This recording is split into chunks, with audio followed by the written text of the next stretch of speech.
Hello guys. আর আজকে যে ভিউটা দেখছো সেটা কিন্তু তোমরা দেখছো মানালির ভিউ।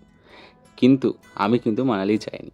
আমার বন্ধুরা গেছিলো সিমলা ও মানালি, যে ট্রিপে আমি প্রত্যেক বছর থাকি।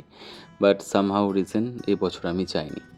বাট তারা আমাকে কিছু ভিডিও সেন্ড করেছে, যেটা আপনাদের সঙ্গে আমি শেয়ার করে নিচ্ছি। সেটা হচ্ছে মানালি সিমলার কিছু ভিউ। তারা যেতে যেতে, এই যেমন গাড়িতে যেতে যেতে দেখুন কি সুন্দর বরফ পড়েছে চারিদিকে। তারা আশা করেছিল আরও একটু বেশি হবে, বাট এই বছরটা আমাদের যেটা কিসমতে থাকে যে সবসময় বরফ কম পাই, দেখতে কমই পাই, তাও একটু একটু যেটা প্রসাদের মতো পেয়েছে সেটাই আর কি।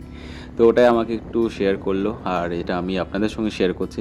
এটা দেখেও আমার একটু ভালো লাগছিল যে হ্যাঁ, ওরা অ্যাটলিস্ট ঘুরতে পারছে। আমি যদিও এই বছর যেতে পেলাম না, কিন্তু চেষ্টা করব পরের বছর যেন অবশ্যই যেতে পাই।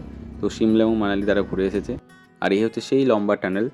আর এই টানেলে একবার ঢুকলে আই থিঙ্ক 25 থেকে 30 মিনিট, কারণ আমি আগে সিমলা মানালি ঘুরেছি, তখন যে টানেলটা তৈরি হয়েছিল এতটা ছিল না, সেটা বেশ কিছু বছর আগে।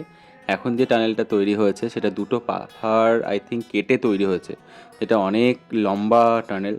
তো কি বলবো, অসম্ভব সুন্দর লাগে, যেটা একদম গাড়ির ফ্রন্টে বসলে। আর আমি যখন ছিলাম, প্রথম ঘুরেছিলাম বাবা মার সঙ্গে, তখন কিন্তু আমি ফ্রন্টে বসেছিলাম।